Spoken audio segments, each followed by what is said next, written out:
அனைவருக்கும் வணக்கம். தேடி சோறு நிதம் தின்று பல சின்னஞ்சிறு கதைகள் பேசி மனம் வாடி துன்பம் மிக உழன்று பிறர் வாட பல செயல்கள் செய்து நரை கூடி கிழப்பருவம் எய்தி கொடுங்கூற்றுக்கு இறையென பின் மாயும் பல வேடிக்கை மனிதரைப் போல நானும் வீழ்வேன் என்று நினைத்தாயோ என்று மகாகவி பாரதி பராசக்தியை பார்த்து பாடுகிறான். இது என்னன்னா, நான் இந்த உலகத்தில் பிறந்துட்டேன், நான் வாழ்வேன், அதற்கு என்னுடைய அறிவு, திறமை, உழைப்பு, ஊக்கம் எல்லாம் உறுதுணையாக இருக்கும். கடவுள் சக்தி தான் என்னை இயக்குகிறது என்று நான் நம்பினாலும் கூட என்னுடைய சமகால வாழ்க்கைக்கு என்ன இயக்கம் தேவைப்படுகிறது என்றால் இந்த வேடிக்கை மனிதர்களைப் போல இறைவன் கொடுப்பான். அது வந்துவிடும், இது வந்துவிடும் என்று நப்பாசையில் நான் காலத்தை ஓட்ட மாட்டேன். நரை கூடி கிழப்பருவம் எய்தும் வரையிலே நான் வாழாவிருக்க மாட்டேன். சின்னஞ்சிறு கதைகள் பேசி அதிலேயே என்னுடைய உள்ளத்தை நிம்மதியடைய செய்துவிட மாட்டேன். பிறர் வாட எந்த செயலையும் செய்ய மாட்டேன். பிறரை கேலிக்குரிய விஷயங்களாக்கி அதை பார்த்து நான் ரசிக்கும் ஒரு சாடிஸ்ட் மனப்பான்மை கொண்டவனாக இருக்க மாட்டேன். இதெல்லாம் ஒரு மனிதனுக்கு அமைந்துவிட்டால் அது எப்படி? அந்த வேடிக்கை மனிதர்கள் இப்படித்தான் இருக்கிறார்கள் நாட்டில். நான் அப்படி இல்லை என்று சொல்லுகிறான் பாரதி. இந்த பாரதியினுடைய இந்த பாடலினுடைய தாக்கம் அனைத்தும் தான் இந்த 15வது அத்தியாயம் புருஷோத்தம யோகத்தில் இருக்கிறது. அந்த புருஷோத்தம யோகம்னா புருஷன் உத்தமன் அல்லது உத்தம புருஷன். இது ஒரு நல்ல யோகம். தொடர்ச்சியாக 1 13 வரை அறிவு பக்தி பற்றி சொல்லுகின்ற கிருஷ்ண பரமாத்மா இந்த 14 15 இயற்கை, பிரபஞ்சம், படைப்பு, மனிதனின் தன்மை, இப்போ 15வது யோகத்தில் முழுக்க என்னை சரணாகதி அடை, என்னாகவே நானாகவே, அதாவது உன்னை என்னையாகவே பாவித்து அதன் வழி நடந்துவிடு, உனக்கு பரலோகம் அல்லது மோட்சம் கிட்டும் அப்படின்னு சொல்றார். சரி, அதற்குத்தானே ஏன் இத்தனை அதிகாரத்திலையும் இவ்வளவையும் சொல்லி வந்தீங்க அப்படின்னா, இப்போ மானிடா பிரபஞ்சத்தின் ரகசியமெல்லாம் இதுவரை நீ கேட்டறிந்தாய். இந்த மானிட ரகசியத்தை கேள். இந்த மானிட பிறப்பிலே தான் இப்போ ஒரு மரத்துக்கிட்ட இருந்து ஒரு உபன்யாசம் செய்ய முடியாது, ஒரு பறவைக்கிட்ட இருந்து செய்ய முடியாது, ஒரு விலங்கு கிட்ட இருந்து செய்ய முடியாது. மனித பிறவி எடுத்த நான் மனிதனாக இருந்து இன்றைக்கு அரசன், அதான் அந்த மனித ஸ்தானத்தில் இருக்கும் உனக்கு சொல்லுவதெல்லாம் உனக்கு மட்டுமல்ல, இந்த பிரபஞ்சத்தில் பிறந்து மானிட பிறவி எடுத்து வாழும் மனிதர்கள் அனைவருக்கும் தான் இந்த யோக தத்துவத்தினுடைய ரகசியம். அது என்னன்னா, உண்ணும் உணவு, பருகும் நீர் அனைத்திலும் இருப்பது நான் தான். இந்த பிரபஞ்சத்தை படைத்தவனே நான் தான்னா இப்போ மானிட தத்துவத்துக்கு வரார். அதாவது காலங்காலமாக எல்லாம் மாறும், மாறாதது ஒன்றுதான் இருக்கிறது. அதுனா என்னுடைய படைப்பின் ரகசியம்தான். இதுதான் அந்த 15வது அத்தியாயத்தினுடைய ஒரு சூட்சமமான பொருள்.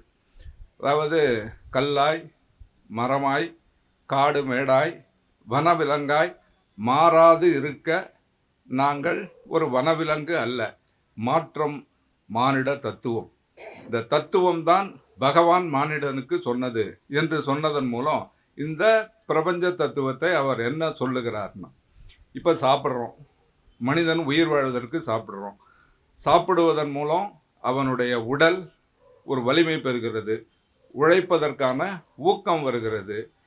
உழைப்பதற்கான ஊக்கம் வந்தவுடனே பல தேவைகளை பூர்த்தி செய்யும் எண்ணம் வந்து விடுகிறது.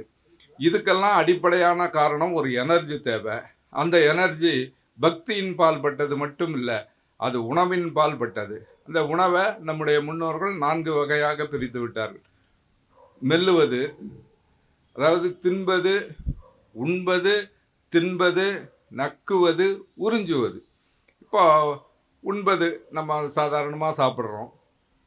தின்பது ஒரு பழம், இதையெல்லாம் தின்னுறோம். அதாவது சாப்பாட்டுக்கு என்று ஒரு அமைப்பை அமைத்து அதிலே உணவை, சாதத்தை அல்லது வேறு எதையோ உடலுக்கு தேவையானதை அதை உண்பதும்.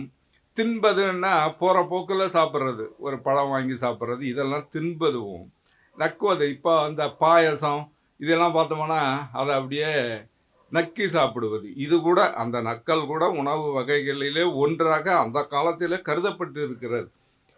அப்புறம் உறிஞ்சுவது, நம்ம எதையாவது நீரை உறிஞ்சு குடிப்பது, மோரை உறிஞ்சு குடிப்பது, அந்த உறிஞ்சு குடிப்பது இந்த நாளும் உடலில் செரிமானமாகணும். செரிமானம் ஆவதற்கு அங்கே ஒரு எனர்ஜி தேவைப்படுகிறது. அந்த எனர்ஜியாக கூட நானே இருக்கிறேன். அந்த சக்தியாக, கலோரியை வழங்கக்கூடிய சக்தியாகவும் நான் தான் இருக்கிறேன். அப்போ சூட்சும சக்தி எது? மனிதனுடைய அடிப்படை தேவை உயிர் வாழணும். உயிர் வாழ்வதற்கு தேவை உணவு. உணவு ஜீரணிக்கத்தான் தான் உடம்பு முழுக்க வியாபித்து சக்தி பெறவும். அந்த உணவு ஜீரணமாவதற்கும் நான் ஒரு சூட்சுமமான பொருளாக இருக்கிறேன் அப்படின்னா, அப்போ எங்கும் வியாபித்திருக்கும் இறைவன் உண்ணும் உணவிலும் பருகும் நீரிலும் தின்னும் பொருட்களிலும் இருக்கின்றேன், நான் தான் அர்ஜுனா என்று அந்த 15வது அத்தியாயத்தில் ஒரு 20 ஸ்லோகங்கள் அடங்கியது. அந்த 20 ஸ்லோகத்தில் அவர் சொல்கிற போது இதையும் சொல்லுகிறார். அப்புறம் என்னையே சரணடை, அதுதான் வேற. நான் இவ்வளவு காலமாக 14 அத்தியாயங்களிலே சொல்லப்பட்டது எல்லாம் மனிதர்களால் பின்பற்றுவதற்கு லகுவானது என்று சொல்லிவிட முடியாது. அவ்வளவு எளிதானது கிடையாது. அது ஒரு வைராக்கியம் தேவை. அதற்கு ஒரு மார்க்கத்திலே ஈடுபட வேண்டும். அதற்கு பல கடமைகளை ஒதுக்கிவிட்டு என்னையே தியானிக்க வேண்டும். இதுவெல்லாம் இயலவில்லை என்றாலும் கூட ஒவ்வொன்றுத்துக்கும் ஒரு அது என்ன சொல்ல ஒரு எக்ஸம்ஷன் இருக்கும்ல, அதைத்தான் சொல்கிறாரு கிருஷ்ண பகவான் அர்ஜுனனுக்கு. அர்ஜுனனுக்குன்னா அது அர்ஜுனனுக்காக இல்லை, உலகத்தில் வாழும் உயிர்களுக்காக. நீங்கள் என்னை சரணடைந்து விடுங்கள், பிறகு எல்லாவற்றையும் நான் பார்த்து கொள்ளுகிறேன். இப்போது அவர் அறிவின், மோட்சத்தின், இயற்கையின், படைப்பின் உச்சம் அவர். நாமெல்லாம் சர்வ சாதாரண சாமானிய மானிட பிறவிகள். ஆனால் நமக்கு பகுத்தறியும் ஆற்றல் இருக்கிறது, 5 அறிவு இருக்கிறது.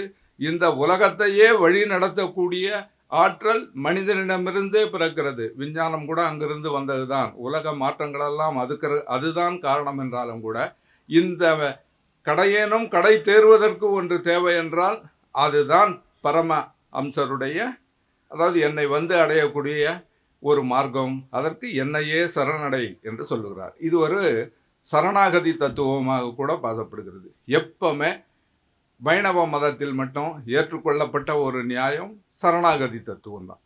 அது ராமாயண காலத்தில் ராமன் கூட ஏன்னா நம்முடைய எதிரியினுடைய தம்பி விபீஷணனுக்கு நீ ஏன் அடைக்கலம் கொடுத்தாய்னா அவன் என்னை சரணடைந்து விட்டான். சரணடைந்தவனுடைய துயரத்தை போக்கி அவனுக்கு அபயம் அளிப்பது எனக்கு கடமை. அது சரணாகதி தத்துவம். அதனால் சரணாகதி அடைந்தவனை நாம் காப்பாற்ற வேண்டியது. அப்போது கிருஷ்ண பரமாத்மா இந்த 14வது புருஷோத்தம யோகத்தில் சொல்லுகிறார், இவை எல்லாவற்றையும் உன்னால் கடைபிடிக்க முடியவில்லை என்றாலும் கூட என்னை சரணடை, ஒன்னே போதும், சிக்கன பிடித்தேன் உன்னை. நம்ம மாணிக்க வாசகர் சொல்கிறார்ல, அதே மாதிரி என்னை சரணடை. இந்த சரணாகதி தத்துவத்தை அவர் சொல்லுவதனுடைய நோக்கத்தின் இன்னொரு பகுதி என்னடான்னா, மனுஷன் இந்த ஜென்மத்தில் அவன் மானிடனாக வாழ வேண்டும். அவனுக்கு இட்டப்பட்ட ஆயுள் 100 ஆண்டுகள் என்று வைத்து கொண்டால் அவன் வாழ்க்கையில் இந்த யுகத்திலேயே பல துன்பங்களை, துயரங்களை எல்லாவற்றையுமே அணுக வேண்டும். அவனுடைய வாழ்நாளிலே 3 கூறுகள் இருக்கிறது. மனிதனுக்கே 3 தத்துவங்களை சொல்லுகிறார் அவர். சத்வகுணம், ராட்சச குணம், தாமச குணம். இப்போ சத்துவ குணம் என்று வந்துவிட்டால் நேரடியாகவே இறைவனை சென்று அடைவதாக கிருஷ்ண பரமாத்மா சொல்லுகிறார். சத்துவ குணம் என்பது எல்லோருக்கும் அமையக்கூடிய அவ்வளவு எளிதான குணம் அல்ல.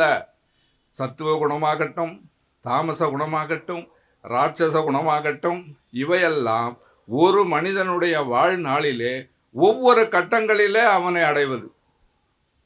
சில நேரங்களில் சிலவன் சத்துவ குணத்தோடு கூட இருப்பார். அதே நபர் ராட்சச குணத்திலையும் இருப்பார். அதே நபர் பிறகு தாமச குணத்துக்கும் வருவார். இதுக்கெல்லாம் என்ன காரணம் தான்னா, இந்த மாயை, இந்த பிறவியே மாயை, இதில் இது ஒரு கட்டுண்ட மாயை.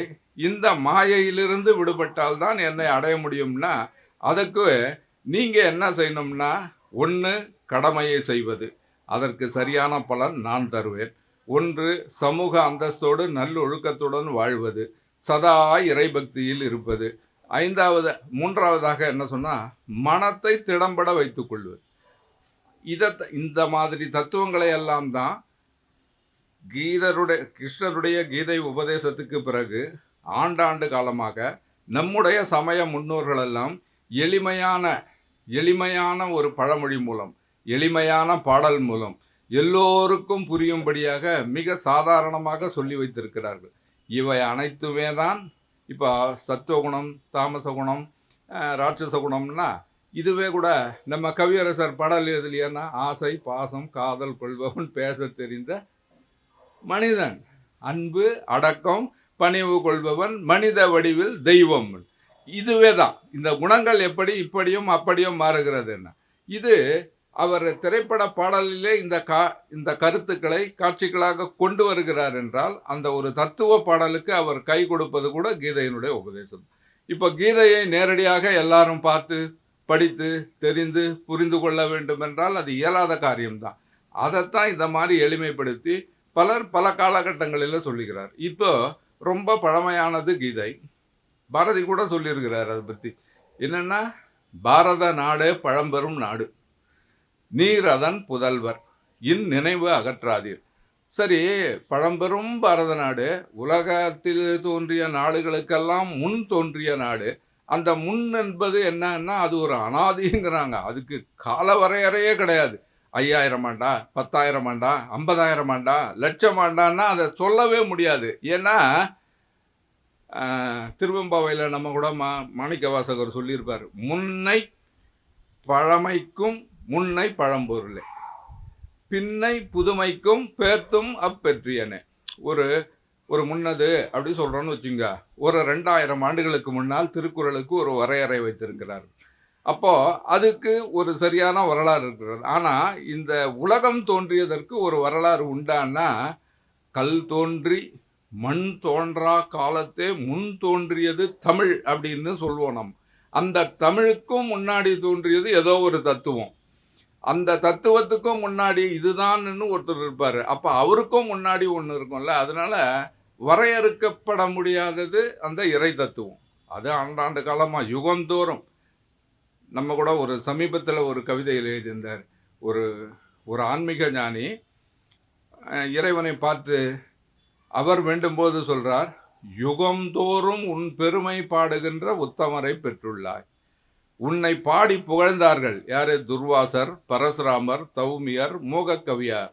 இவங்கெல்லாம் இறை தத்துவத்தை ஸ்லோகங்களாக சமஸ்கிருதத்திலும் மற்ற மொழிகளிலும் தெலுங்கிலும் தமிழிலும் கூட பாடியிருக்கிறாங்கன்னா, இன்னைக்கு நேற்று இல்லை, பல யுகமாக பாடியிருக்காங்கன்னா, அந்த யுகத்துக்கும் முன்னாடி தோன்றியவர் இறைவன் அப்படி சொல்கிறது. இதுதான் இறை தத்துவம். அப்போது கிருஷ்ண பரமாத்மா சொல்லிய கீதையில் அவருக்குன்னு ஒரு காலம், அதாவது பஞ்சபாண்டவர்கள் காலம் அல்லது மகாபாரத காலம் என்று வைத்தாலும் அதற்கு முன்னாடியும் இந்த பிரபஞ்சம் இயங்கி கொண்டிருக்கு. கீதைக்கு முன்னாடி தானே இவ்வளவு மகாபாரத நிகழ்வெல்லாம் நடந்திருக்கும். அந்த பஞ்சபாண்டவருக்கு இந்த திருதராஷ்டிரன், பாண்டு மகாராஜா, அண்ணன் தம்பி, அவருக்கு கண் தெரியாது, இவர் தம்பி கண் தெரியவில்லை என்றால் இவருக்கு அஸ்தினாபுரத்தை ஆளக்கூடிய அந்த அங்கீகாரம் பாண்டு ராஜாவுக்கு வருகிறது. பாண்டு ராஜாவுக்கு தர்மர், குந்தி தேவி மனைவியும், தர்மர், பீமர், அர்ஜுனன், நகுலன், சகாதேவன்லாம் குழந்தைகளும் இருப்பதும், இவங்களுக்கு அந்த சின்ன வயதிலேயே பாண்டு மகாராஜா மரணமடைந்து விடுவதனால் அந்த பெரியவர் என்கிற முறையில் திருதராஷ்டிரன் அரச பொறுப்பு ஒரு சஞ்சயன் போன்றவர்களுடைய கண்காணிப்பிலே நடைபெறுவதாகவும், துரோணர், பிரம்மச்சாரியார் எல்லாம், பீஷ்மாச்சாரியாரெல்லாம் உடன் இருப்பதாகவும் நமக்கு கதை சொல்லுகிறதுன்னா, கீதைக்கு முன்னாடியே இவ்வளவு நடந்திருக்குல்ல. அப்போ கீதை பழமையானதுன்னு நம்ம சொல்ல முடியாது. அதுக்கும் முன்னாடி இந்த பிரபஞ்சம் இயங்கி கொண்டே இருக்கிறது. அதனால தான் அந்த மனிதனாக பிறந்த ஒவ்வொருத்தருக்கும் சந்தேகம் வந்து கொண்டே இருக்கிறது. அந்த சந்தேகத்தை போர்ப்பதற்குத்தான் அந்த உத்தம புருஷனான புருஷோத்தமன் சில விளக்கங்களை மனிதனுக்கு சொல்லுகிறார். இப்போ நம்ம கூட சாதாரணமாக எல்லாத்துலேயுமே சொல்லுவோம்ல, மனிதனுக்காக சொன்னது திருக்குறள், மனிதன் இறைவனுக்காக சொன்னது, இறைவன் மனிதனுக்காக சொன்னது கீதை. மனிதன் மனிதனுக்காக சொன்னது திருக்குறள், மனிதன் இறைவனுக்கு சொன்னது திருவாசகம்.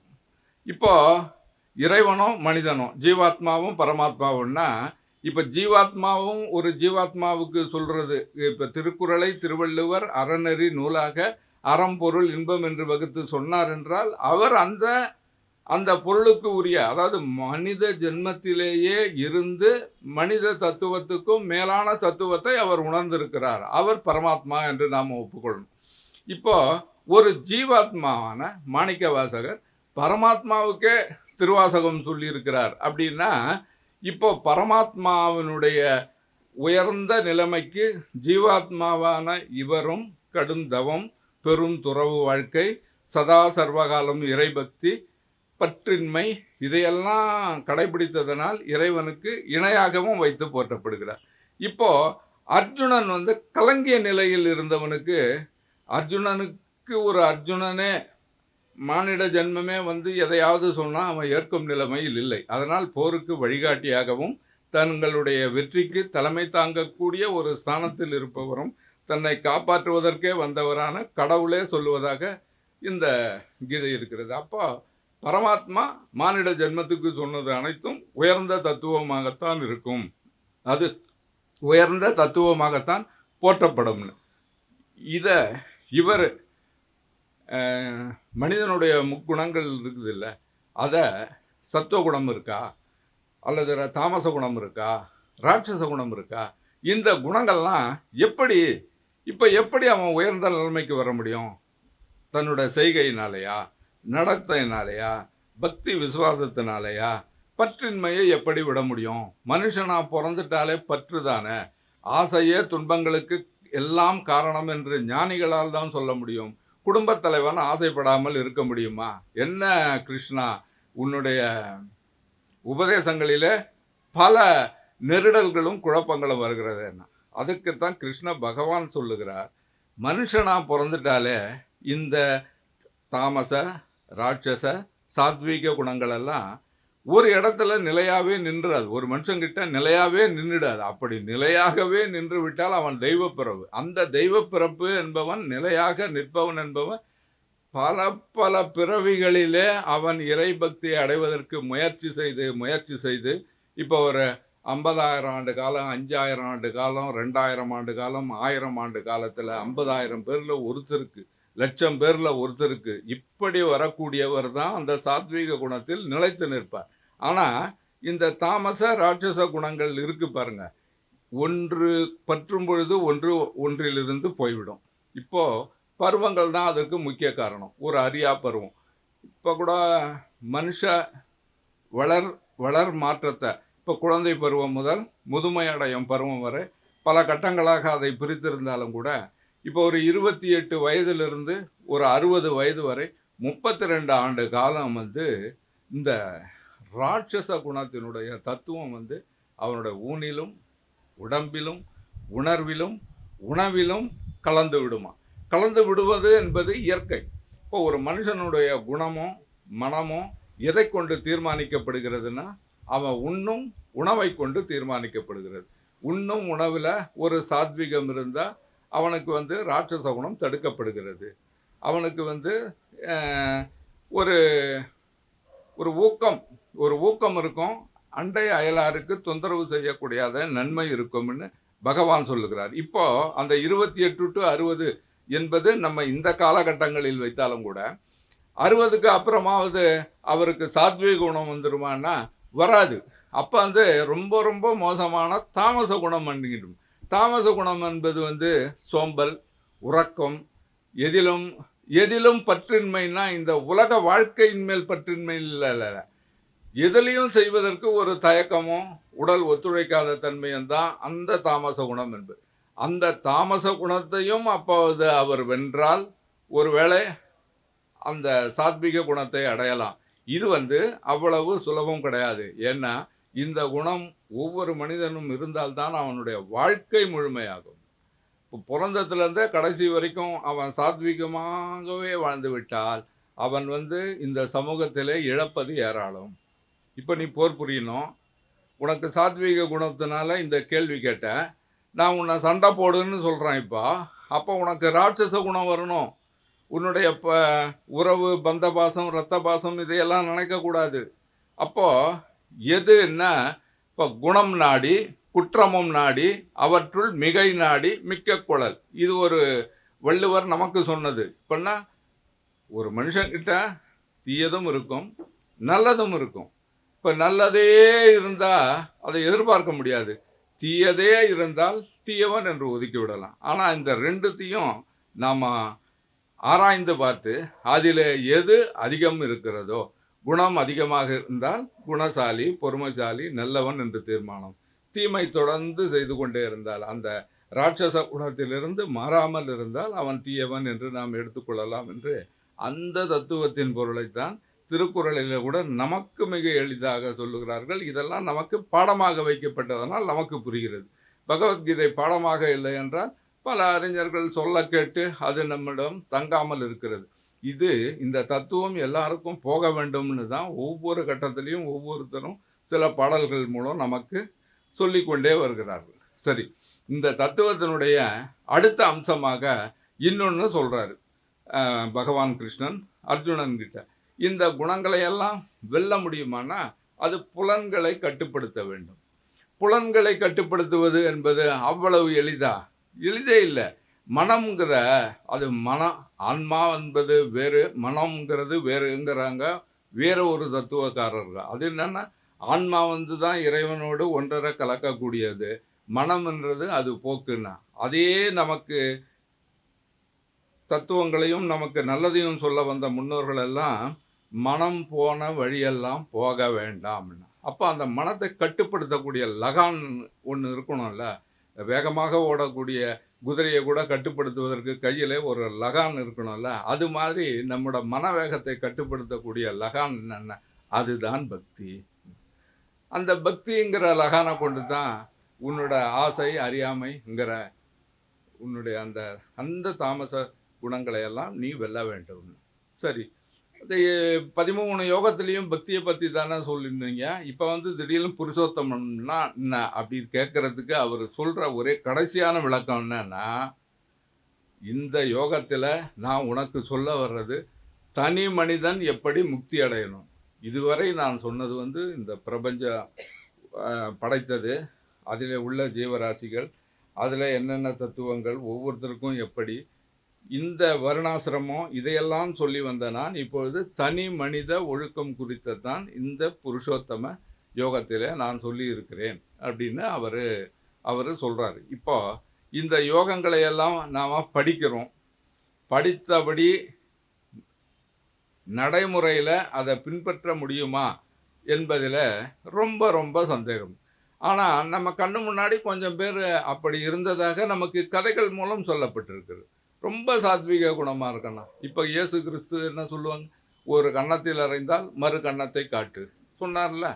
சொன்னது மட்டும் இல்லை, அவரையே கொடுமை பண்ணும்போது அவர் இறைவர்கிட்ட என்ன வேண்டினார், இவர்களெல்லாம் அறியாமல் இந்த தவறை செய்கிறார்கள், இவர்களை நீ மன்னித்து விடுங்கள். அந்த மனப்பக்குவம் அந்த மனிதனுக்கு வந்ததனால்தான் அவர் மனிதர்களிலே இறைவனாக உயர்ந்திருக்கிறார். மகாத்மா காந்தியை கூட சுடும்போது அவர் என்ன சொன்னார், அவர் ஹரே ராமா ஹரே கிருஷ்ணா என்று உயிரை விட்டாலும் கூட அப்பொழுது கூட சாந்த சுரூபியாக இருந்தான். உயிர் போகும்போது எல்லாம் துடிப்பாங்க, ஆனால் மகாத்மா இறந்தபோது துடித்ததாக இல்லை. அவர் மனம் ரொம்ப கொடூரமாக கொல்லப்பட்ட அவர் முகம் கூட தெய்வக்கலையால் இருந்தது என்று தாகூர் இவர் மகாத்மா காந்தியினுடைய உடன் இருந்த உதவியாளர்கள்லாம் அதை மிகச் சிறப்பாக வர்ணித்து எழுதுகிறார்கள்னா, அவங்கெல்லாம் பெரிய வல்லரசை எதிர்த்து மக்களுக்காக, சுதந்திரத்துக்காக, இந்திய தேசத்துக்காக காலமெல்லாம் பாடுபட்ட மகாத்மா கூட சாத்வீக குணம், அந்த சாத்வீக குணம் கடைசி வரை கடைபிடிப்பதற்காக அவர் உணவு முறையிலே சரியாக இருந்தார். ஒன்று. ரெண்டாவது மனதிலே பேராசையை வளர்த்து கொள்ளவில்லை. 2. மூன்றாவது மனிதர்களுக்குள்ளே ஒரு ஏற்றத்தாழ்வுகள் மாற்றம் இருக்கக்கூடாது என்பதை உபதேசத்தில் மட்டுமல்ல, அதை உணர்விலும் கடைபிடித்தார். அந்த உணர்விலும் கடைபிடித்தார். அதனால்தான் அவருக்கு கடைசி வரை பகவான் அந்த சக்தியை கொடுத்தார் என்று இப்பொழுது பகவத்கீதைக்கு விளக்கம் உரை எழுதுகின்றவர்களெல்லாம் சொல்லி கொண்டிருக்கிறார்கள். இப்போது 60 வயதுக்கு மேலே முதுமை வந்து விட்டதுன்னு வைங்க, அவர் பணியிலிருந்து ஓய்வு பெற்று விட்டார்னு வைங்க, மறுபடியும் அவர் இந்த ராட்சச குணம் ரஜோகுணம் இருக்கிற போது அவர் என்ன நினச்சிருப்பார், பையனுக்கு ஒரு வேலை கிடைச்சா போதும், பையனுக்கு ஒரு கல்யாணம் பண்ணிட்டா போதும், வீட்டை கட்டி முடிச்சுட்டா போதும் அப்படின்னு நினைத்தவர் இதையெல்லாம் முடிச்சுட்டு இருப்பார் 60 வயது. அப்போது அவர் ஆசையிலிருந்து விடுபட்டு சாத்வீக குணத்துக்கு வருவாருன்னா வரமாட்டார். ஏன்னா அடுத்து அவருக்கு ஒரு பேரன் இருப்பான், ஒரு பேத்தி இருப்பான், இவங்களை பார்க்கணும், இவங்க படிக்கணும், இவங்க சமூக வாழ்க்கையில் ஈடுபடும் வரை இவங்களுக்கு உதவியாக இருக்கணும். இந்த பாசம் வந்து தொடராக இருக்கும். அந்த தொடராக இருக்குதுன்னா சரி, இந்த வாரிசுகள் மீது வரும் பாசம்தான் தொடராக இருக்கும் அப்படின்னு நினைக்காத அர்ஜுனா. வாரிசு இல்லாதவனுக்கும் இந்த உலகத்தின் மீது பற்று ரொம்ப அதிகமாக இருக்கும். அவன் வந்து இப்போ ஒரு கிரகஸ்தனுக்கு ஒரு ஆசை இருக்கும், அது வந்து பேராசை என்றாலும் கூட அது ஒரு நியாயமான ஆசையாக கூட அதை வைத்துக்கொள்ளலாம். ஆனால் ஒரு துறவு பூண்டவனுக்கு கூட இப்பொழுது ஆசை அதிகமாக இருக்குது. வாரியார் சுவாமிகள் சாதாரணமாக சொல்லுவார், குடும்பத்தை விட்டு துறவு பூண்டுபவன் எல்லாத்தையும் ஒழிச்சிட்டேன், இன்னைக்கு மனைவி கிடையாது, மக்கள் கிடையாது, குடும்பம் கிடையாது, வாழ்க்கை கிடையாது, இந்த உலகம் கிடையாது, சதா சர்வ காலமும் நான் இறைவனையே பிரார்த்திக்க போகிறேன், என்னுடைய எண்ணமே அதுதான், நான் சம்சாரி இல்லை, இனிமேல் சன்னியாசி என்று வீட்டை விட்டு போய்விட்டு கொஞ்சம் தூரம் போய் பிறகு வந்து, ரஞ்சனி நீ அந்த பொடி டப்பா வெள்ளிமா அதை பத்திரமா எடுத்து வை அப்படின்னு சொன்னாராம். சொன்னார்னா அது கதையாக கூட இருக்கலாம். ஆனால் துறந்து போன துறவிக்கு கூட பொருளின் மீது பற்று இருக்கும், பாசம் இருக்கும், அது அறவே போவாதுன்னா அது போவதற்கு தான் ஒரு வழி இருக்கும்ல. அதைத்தான் கிருஷ்ண பரமாத்மா அர்ஜுனனுக்கு சொல்லுகிறார். அர்ஜுனனுக்கு சொல்லுவதன் மூலமாக நமக்கு என்ன சொல்லுகிறார் என்றால், முறையான பயிற்சி, முறையான மனனம், முறையான செய்கை, இதுவாகவே மாற வேண்டும் என்ற ஒரு வைராக்கிய எண்ணம், இதெல்லாம் இருந்தால் அடைய முடியாதது எதுவுமே இல்லை அப்படிங்கிற. அதெல்லாம் இருக்கிறதுக்கு என்னன்னா, நீ மனுஷனாக பிறந்துட்டு இந்த லௌகிக வாழ்க்கையில் ஈடுபட்ட உடனே இது உனக்கு இயலாமல் கூட போகலாம். ஆனால் நீ என்னை சரணடை, அவ்வளோதான். இப்போ ஒரு குழந்தை இருக்குது, அதுக்கு எதுவும் தெரியலை, ஆனால் அது நடக்கும், நிற்கும். ஆனால் அது அப்பாவினுடைய தோள் மேலே ஏறிக்குச்சுன்னு வைங்க, அது வந்து உலகத்தை அப்படியே பார்த்துன்னு போகும். அங்கே சைக்கிள் போனாலும் அதுக்கு கவலை கிடையாது, பஸ் வந்தாலும் கவலை கிடையாது, லாரி வந்தாலும் கவலை கிடையாது, ஒரு பாதையை கடக்க வேண்டும் என்றாலும் கூட அதற்கு கவலை கிடையாது. ஆனால் குழந்தை மேலே இருக்குதுங்கிறதுக்காக அப்பா கவனமாக அவருடைய ஒவ்வொரு அடியையும் எடுத்து வைப்பார். வண்டி வருதா பார்ப்பார், குழந்தைக்கு ஏதாவது அசௌகரியமானு பார்ப்பார். இப்போ குழந்தை தகப்பனின் மீது வைத்த நம்பிக்கையும் தகப்பன் குழந்தையை காப்பாற்ற வேண்டும் என்ற பாசமும் தான் அந்த பாதையை எளிதில் கடக்குது. இப்போ குழந்தை தனியாக போச்சேன்னா 4 பக்கமும் சுற்றி பார்க்கும். அங்கே இருக்கிறவங்கெல்லாம், ஐயோ அப்படி போவாத, இப்படி போவாத, உன்னை யார் தனியாக அனுப்புனதுன்னு கேட்பாங்கல்ல நடைமுறை வாழ்க்கையில்.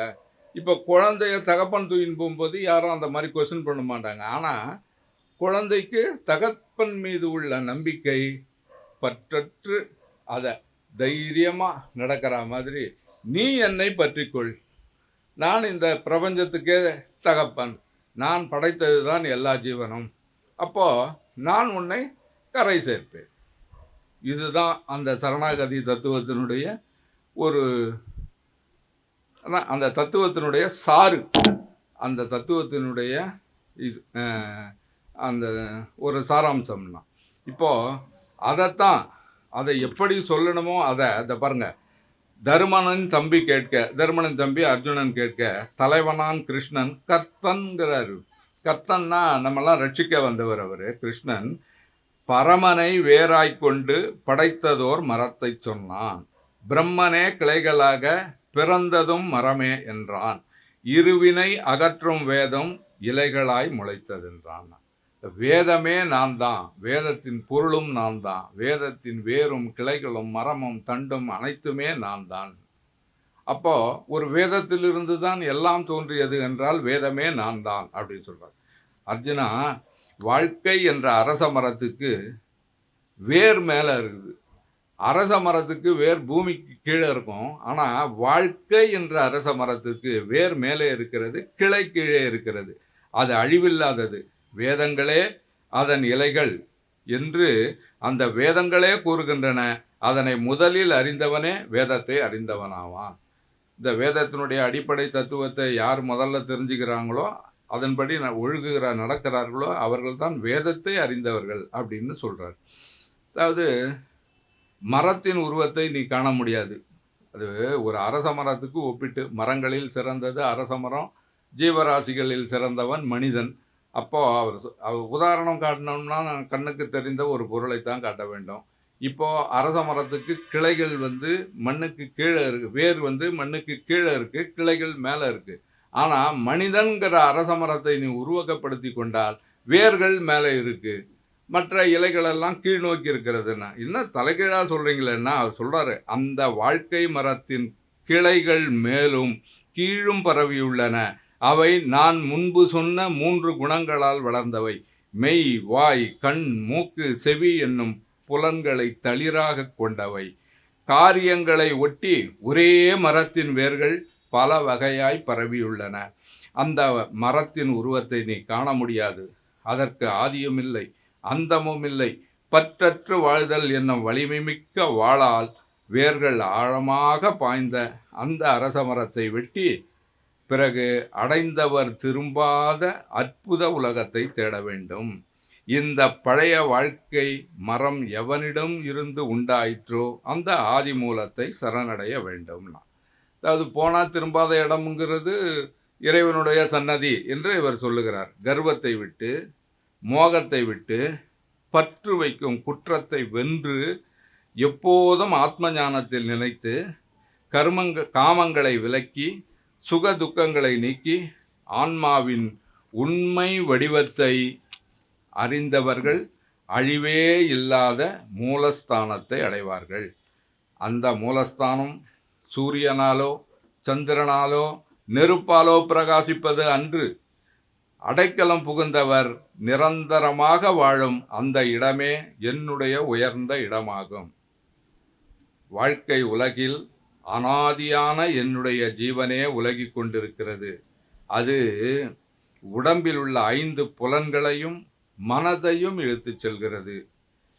மலர்களில் இருந்து மனத்தை எடுத்துச் செல்லும் காற்றைப் போல புலன்களுக்கு தலைமை தாங்கும் எனது ஜீவனும் அதிலுள்ள ஆத்மாவும் ஒரு உடம்பை தாம் அடையும் பொழுதும் அதை விட்டு பிரியும் பொழுதும் இந்த புலன்களையும் தம்முடன் எடுத்துச் செல்கிறார்கள்.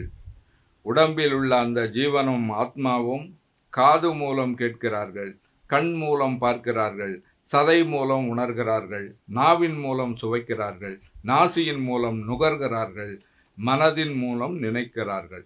ஆன்மா உடலில் இருப்பதையோ, உடலை விட்டு செல்வதையோ, விஷயங்களை அனுபவிப்பதையோ, குணங்களோடு கூடியிருப்பதையோ மூடர்கள் அறிய மாட்டார்கள். ஞான கண் படைத்தவர்க்கே அது தோற்றமளிக்கும். இந்த தோற்றத்தை அடைவதற்கு அவர் ஒரு சூட்சுமமான வார்த்தை 11வது ஸ்லோகத்தில், அதனுடைய தமிழாக்கம் என்னன்னா, கர்ம யோகிகள் கடும் முயற்சியின் மூலம் தங்கள் சரீரத்தில் உள்ள ஆன்மாவை தாங்களே காண்பார்கள். பக்குவமற்ற பரிதாபத்துக்கு உரியவர்கள் படாத பாடுபட்டாலும் அந்த ஆன்மாவை காண முடியாது. சூரியன் ஒளியும் என்னாலே, சந்திரன் ஒளியும் என்னாலே, நெருப்பின் ஒளியும் என்னாலே, பொங்கி பொழியும் என்னுடைய அகத்து அழகே அவை. எல்லாம் இப்போ சூரியன் தான் சுயமாக ஒளி உள்ளது. மீதி கிரகங்கள் அனைத்தும் சந்திரன் உள்பட சூரியனிடமிருந்து தான் ஒளியை பெறுகிறது. ஆனால் சூரியனுடைய ஒளியும் நான் தான் அப்படின்னு கிருஷ்ண பரமாத்மா சொல்கிறது இங்கே கூர்ந்து கவனிக்கணும். மண்ணில் புகுந்து மயக்கமில்லாது என்னுடைய பலத்தால் நான் எல்லா உயிர்களையும் தாங்குகின்றேன். எல்லா உயிர்களையும் தாங்குவது கிருஷ்ண பரமாத்மா.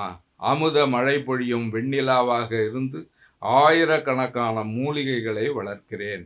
நான் நெருப்பாக இருந்து ஜீவராசிகளின் உடம்பில் அமர்ந்து உள்மூச்சு வெளிமூச்சு இவற்றின் துணை கொண்டு 4 விதமான உணர்வுகளையும் ஜீரணம் செய்ய வைக்கிறேன். 4 விதமான உணர்வுகள், அது 16வது ஸ்லோகத்தில் சொல்லப்பட்டிருப்பது. பற்களால் கடிப்பவை, கடிக்காமல் விழுங்குபவை, நாவால் சுவைப்பவை, வாயால் உறிஞ்சுபவை. உள்ளம் முழுவதிலும் உள்ளவன் நானே. இந்த சுவைக்கு அப்பால்பட்டு ஒவ்வொருத்தருடைய உள்ளம் முழுவதிலும் உள்ளவன் நானே. ஞாபக சக்தியும் ஞாபக மறதியும் என்னாலேயே உண்டாகின்றன. அவை இரண்டும் நீங்குவதும் என்னாலே. வேதங்கள் கண்டுகொண்ட வேத பொருள் நானே. வேதாந்த இயக்கமும் வேதத்தை அறிந்து கொண்டவனும் நானே. உலகில் இருவித ஆத்மாக்கள் புருஷர்கள் உண்டு. ஒன்று அழிவது, மற்றொன்று அழிவில்லாதது. எல்லா உயிர்களும் அழியும் ஆத்மாவின் உருவமே ஆகும். அழிகின்ற ஆத்மா, அழியாத ஆத்மா இரண்டையும் விட உத்தமமான மற்றொரு ஆத்மா இருக்கின்றான். அவனே பரமாத்மா. அவன் அழிவற்றவனாகவும் ஈஸ்வரனாகவும் இருப்பதால் உலகிலும் புகுந்து அவற்றை காப்பாற்றுகிறான். இது இவ்வளவும் இது 17வது ஸ்லோகத்தில். 18 கரெக்டாக சொல்லிடுறாரு. அந்த பரமாத்மா நான் தான். ஜீவாத்மா பரமாத்மா சொல்கிறாங்கல்ல. ஆத்மா அழிவானது, அழிவற்றதுன்னா அழியும் ஆன்மாவிலும் அழியாத ஆன்மாவிலும் கூட இருப்பவன் நான் தான். அந்த பரமாத்மா நானே. அதனால் உலகமும் வேதமும் என்னை புருஷோத்தமன் என்று அழைக்கின்றன. அர்ஜுனா, புருஷோத்தமனான என்னை நான் சொன்ன வழிகளிலே எவன் நன்றாக அறிகிறானோ அவன் தூங்கினாலும் விழித்தாலும் என்னையே தொழுவான். குற்றமற்றவனே, குந்தியின் மகனே, இது ரகசியம், பரம ரகசியம். இந்த சாஸ்திரத்தை உனக்கு சொன்னேன். இதை அறிந்தவனே அறிவாளி. செய்ய வேண்டிய காரியத்தை ஒழுங்காக செய்தவனும் அவனே, அவனை செய்ய வைப்பவனும் நானே. இதுதான் அந்த புருஷோத்தம யோகத்தினுடைய 15வது அத்தியாயத்திலே சொல்லப்பட்டிருக்கின்ற 20 ஸ்லோகங்களினுடைய தமிழாக்கம். இதை தான் பலர் பலவிதமாக பல காலங்களில் சொல்லியிருக்காங்க. இப்போ நம்ம சமஸ்கிருதத்தில் எழுதின கீதையை நம்ம சமஸ்கிருதத்திலேயே படிக்கணும் அப்படின்னெல்லாம் கிடையாது. தமிழிலே பலவாறு அதை மொழிபெயர்த்து அதனுடைய தத்துவங்களை எல்லாம் தெளிவாக சொன்னவர்கள் கூட மிக உயர்ந்த ஸ்தானமான இறைவனை அடைந்திருக்கிறார்கள். நம்ம கண் முன்னாடியே நம்ம பார்ப்போம். பகவான் ரமண மகரிஷி, ராமகிருஷ்ண பரமஹம்சர் இவர்களையெல்லாம் அதற்கு உதாரணமாகவே நம்ம எடுத்து சொல்லலாம். வினோபா இவர்களெல்லாம். இப்போ ஒரு தத்துவ ஞானி ஒரு 300 ஆண்டுகளுக்கு முன்னால் பிறந்தவர். அவரை சாக்த மரபிலே அம்பாளை வழிபட்டு அடித்தொழுதவர். அவர் இப்போ கிருஷ்ண பரமாத்மாவை பார்த்து அர்ஜுனன் என்ன கேள்விகளை எல்லாம் கேட்டானோ அதையெல்லாம் உள்வாங்கி ஒரு பக்தனாக அவர் அம்பாளிடம் கேட்பதாக அமைந்த பாடல்களுடைய தத்துவம்தான் அபிராமி அந்தாதி. அந்த அபிராமி அந்தாதி 100 பாடல்கள், அதை விட்டு விடுவோம். அபிராமி பதிகம் என்று ஒன்று இருக்கிறது. அந்த பதிகத்தில் அவர் பகவானை, அதாவது இறைவனை பலவாறாக ஆற்றல், அவங்களோட அழகு, ஆற்றல், அவங்க ஆண்டாண்டு காலமாக அவர்களால் செய்யப்பட்ட பெரிய லீலைகள், அது உலகத்தவரால் எவ்வாறு போற்றப்பட்டது, மதிக்கப்பட்டது என்ற தத்துவங்களை எல்லாம் சொல்லிவிட்டு பிறகு ஒரு கேள்வி பதில் இப்படி அதை அமைத்து கொண்டிருக்கும்போது அதிலேயும் கீதையினுடைய தத்துவத்தை சொல்லியிருக்கிறார். ஒவ்வொரு மனுஷனுக்கும் உள்ள சந்தேகத்தை இறைவனை பார்த்து கேட்பது போல்தான் அங்கே அர்ஜுனன் கிருஷ்ணனை பார்த்து கேட்கிறான். இங்கே இவர் அம்பாளை பார்த்து கேட்கிறார். தன்னை அர்ஜுனனாகவும் அந்த இவர் தொழும் அம்மனை கிருஷ்ணனாகவும் பாவித்து, ஒரு நாள் 2 நாள் அல்ல, நான் உலகத்து உதித்த இந்நாள் வரைக்கும் ஒழியாத கவலையால் தீராத இன்னல் கொண்டு உள்ளம் தளர்ந்து மிகவும் அருணான் இயற்றிட்ட விற்போல் இருக்கும் இவ்வடிமைபால் கருணை கூர்ந்து அஞ்சேல் என சொல்லி ஆதரிப்பவர் உன்னை அன்றி இல்லை உண்மையாக. 2 நாழிகை போதும் வேண்டாது நிமிடத்தில் இவ்வகில புவனத்தையும் இயற்றி அருளும் திறன் கொண்ட நீ ஏழையேன் இன்னல் தீர்த்து அருளல் அரிதோ. இப்போ இதில் கேட்கறது என்னன்னா, நான் இந்த ஜென்மம் எடுத்துட்டேன், இந்த ஜென்மத்தில் இத்தனை ஆண்டு காலம் வாழ்ந்துட்டேன், இத்தனை ஆண்டு காலம் நான் பற்றற்று வாழ வேண்டும் என்று ஆசைப்பட்டேன். ஆனால் பற்றை அறுக்க வேண்டும் என்ற ஆசையும் வளரவில்லை, பற்றும் அறவில்லை. இதற்கெல்லாம் காரணம் என்னை படைத்த நீதானே தாயே. நான் பிறந்ததுலேருந்து இது வரைக்கும் ஒரு சந்தோஷமான நாளை அனுபவிச்சிருக்கிறேனா? அனுபவிக்கலையே. உனக்கே தெரியும். ஏன் இந்த உலகத்தில் இருக்கிற எல்லாரையும் கேட்டு பாருங்களேன். நான் அவ்வளவு கஷ்டப்பட்டவனா, அவ்வளவு கடையனா, ஆனால் என்னையும் கை தேற்றுவதற்கு நீங்கள் தான் ஏதோ ஒரு உபாயம் சொல்லணும் அப்படி என்று கேள்வி இந்த பாணியில் தான் அவர் எழுதியிருக்கார். அவரே அடுத்த பதிகத்திலே சொல்லுகிறார், என்ன இப்படி உன்னுடைய புலம்பல் இருக்கிறது, உனக்கு நீ பிறந்துட்ட, உனக்கு கை கால் கொடுத்து விட்டேன், உன்னை உழைப்பதற்கு தயார் பண்ணி விட்டேன், உனக்கு அறிவு இருக்கிறது, இன்னைக்கு இந்த பிரபஞ்சத்தினுடைய இயக்கம் எப்படி, அந்த இயக்கத்திற்கு ஏற்றாற்போல் வாழ்வை எப்படி தகவமைத்து கொள்ள வேண்டும் என்ற அறிவும் ஞானமும் கிடைத்து விட்டது, பிறகு என்ன உனக்கு துன்பம் அப்படின்னா அவர் சொல்றாரு, எண்ணிக்கை இல்லாத துன்பம். நான் துன்பத்தை பட்டியல் போடணும்னா நான் 1 2ன்னு விரல் விட்டு எண்ணக்கூடிய துன்பம் அல்ல, அது எல்லாவற்றையும் கடந்தது. எண்ணிக்கை இல்லாத துன்பம் மேல் மேல் ஏறிட்டு ஒருக்க அந்தோ எவ்விதம் உளம் சகித்து உய்குவேன். ஒரு துன்பமா 2 துன்பமா நான் உங்ககிட்ட சொல்றதுக்கு, ஏறிட்டு ஒருக்கன்னா என்னை அப்படியே தண்டிக்குது. அந்த துன்பங்களெல்லாம் என்னை தண்டிக்குது. என்னுடைய மனதின் கட்டுப்பாட்டையும் மீறி அது போகிறது. நான் எப்படியெல்லாம் நினைத்தோனோ, எப்படியெல்லாம் செயல்பட்டேனோ, எதுவெல்லாம் நடக்க வேண்டும் என்று பாடுபட்டேனோ அதற்கு நேர் எதிராகவே என்னுடைய வாழ்க்கையிலே சம்பவம் நடக்கிறது. அதுதான் எண்ணிக்கை இல்லாத துன்பம். நாம் நினைத்தது நடந்து விட்டால் இன்பம்னோ, நாம் நினைத்தது நடக்காததை நாம் துன்பம்னு நினைக்கிறது தவறு என்று பரமாத்மா சொல்கிறது தான் இவரும் இங்கே சொல்கிறார். மேன்மேல் ஏறிட்டு ஒருக்க எவ்விதம் உளம் சகித்து உய்வேன். அதுக்கு அவங்க சொல்கிறாங்க, நீ செய்த பாவ புண்ணிய பலனுக்கு ஏற்ற மாதிரி தான் உனக்கு இன்பம் துன்பம் அமையும். இதுக்கு எதுக்காக நீ இவ்வளவு இறைஞ்சி கேட்கிறன்னா, அதற்கு அவரே இறைவனிடம் வேண்டுவதாக, அதாவது அர்ஜுனன் கிருஷ்ணனிடம் வேண்டுவதாக. அது என்னன்னா, அதாவது புண்ணியம் பூர்வ ஜனனத்தில் செய்யாத புலையனானாலும், நான் பெரிய புண்ணியம் செய்யலைன்னாலும் கூட எனது பூரண வீழ்ச்சிய கடாட்சத்தை தீர்த்து, நீ கருணைய வடிவானவர் தானே, நீ என்னோட கஷ்டத்தை பார்த்து பொறுக்கலாமா, என்னாலேயே சகிக்க முடியாத துன்பத்தை உன்னுடைய பரமபக்தனான நான் அனுபவிக்கும் போது நீ எப்படி சகித்து கொண்டிருக்கலாம்? நான் பூர்வ ஜென்மத்தில் புண்ணியம் செய்யாதவனாக இருந்தாலும் கூட நீ எனக்கு என்னுடைய அறியாமையை, புண்மையை, அகந்தையை எல்லாம் போக்கி ஒரு மோட்சத்தை அல்லது நிர்கதியை அல்லது நிம்மதியான வாழ்க்கையை அல்லது இகலோகத்திலேயும் நான் சந்தோஷமாக இருப்பதை நீ உறுதி செய்ய வேண்டும் என்று ஒரு வேண்டுதல் வைக்க. இதுதான் ஒவ்வொரு மனிதனுடைய வேண்டுதலும். இதையே ஆதிசங்கரர் கூட இதில் மகிஷாசுரமர்த்தினி சூத்திரத்தில் கடைசி பாடலாக இறைவியை முறையாக வர்ணனை செய்துவிட்டு கடைசியாக அவர் என்னன்னா, ஒவ்வொரு ஞானிகளும் கடவுளிடம் வேண்டிக் கொள்வது அவர்களுக்காக இல்லை, அவர்கள் ஏற்கனவே கடைத்தேற்றம் அடைந்தவர்கள், நம் போன்ற மானிடர்களுக்காக அவர் வேண்டிக்கிறது என்னன்னா, அயிமயி தீன தயாளு தயா கிருபையை வத்வயாபவி தவ்யமுமே அயி ஜகதோ ஜனனி கிருபயாசி அதாசி ததானுமி தாசிரதே யதுசித மத்ர பவத்யுரீரர குருதாபருதே ஜய ஜய ஹே மகிஷாசுரமர்த்தினி ரம்யகபர்த்தினி சைலசுதன். அதில் அவர் சொல்கிறது ஐமயி தீன தயாளு.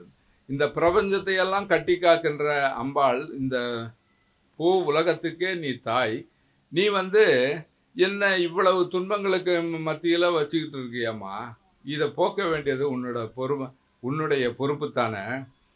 நான் புண்ணியம் செய்யாதவனாக கூட இருந்தாலும் கூட நீ தான் இந்த உலகத்தை காப்பாற்ற மொத்த பொறுப்பு உனக்கு தானே இருக்குது. அதனால் நானும் உன்னால் காக்கப்பட வேண்டியவன் தான்.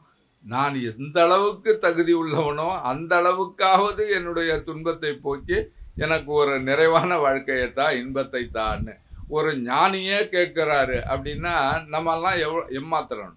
இதையெல்லாம் நாம் இந்த நேரத்தில் சிந்திப்பதற்கு ஒரு நல்ல வாய்ப்பு தான் இந்த விபு வித்யாபீடத்தின் மூலம் திரு பாலகிருஷ்ணன் அவர்கள் தந்திருக்கிறார். இப்போது பகவத்கீதையை தொடர்ந்து பேசுறது, கேட்கறது, அதை அந்த ஸ்லோகங்களை எல்லாம் எடுத்து சொல்லுவதெல்லாம் கூட ஒரு புண்ணிய காரியமாகத்தான் பார்க்கப்படுகிறதே தவிர அதை நாம் பின்பற்றக்கூடிய ஒரு காரியமாக இப்போ நவீன காலங்களில் எல்லா காலத்திலையுமே பார்க்கப்படவில்லை. இது செய்தால் எது கிடைக்கும், அதை செய்தால் எது கிடைக்கும் என்று கணக்கு பார்த்து காரியமாற்றும் இந்த உலகத்தில் வந்து தத்துவங்களையும் விசாரங்களையும் நாம் பெரிதாக எண்ணி அதை பற்றியே பேசி அதிலே ஆழ்ந்து தோய்ந்து நம்முடைய எண்ணத்தை நிலைப்படுத்தி கொள்வது என்பது ஒரு முடியாத காரியமாகத்தான் இருக்கிறது. இந்த தத்துவங்களுடைய ஒப்பத்தான் நம்முடைய வள்ளலார் சுவாமிகள் அவர்கள் திருவருட்பாவில் சில பாடல்களில் ஒன்று தெய்வமணி மாலை. அந்த தெய்வமணி மாலையில் ஒரு மனுஷனுக்கு என்ன தேவை அப்படிங்கிறத இறைவன் கொடுக்கணும்னு அவர் இறைவன்கிட்ட கேட்குறாரு. அதாவது நம்ம படைப்பின் ரகசியமே இறைவன் நமக்கு எல்லாம் கொடுத்துட்டான், நமக்கு அறிவையும் கொடுத்துட்டான், நம்முடைய உடலில் ஊக்கத்தையும் கொடுத்துட்டான், கண் காது மூக்கு செவி எல்லாத்தையும் கொடுத்துட்டான்.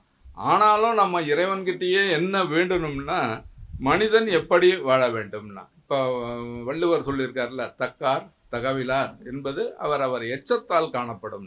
இப்போ தக்காராக வாழ்வதற்கு என்ன அப்படின்னா, அப்போ அவர் அந்த பாடலில் அதுவும் கீதையின் சாரம்தான்.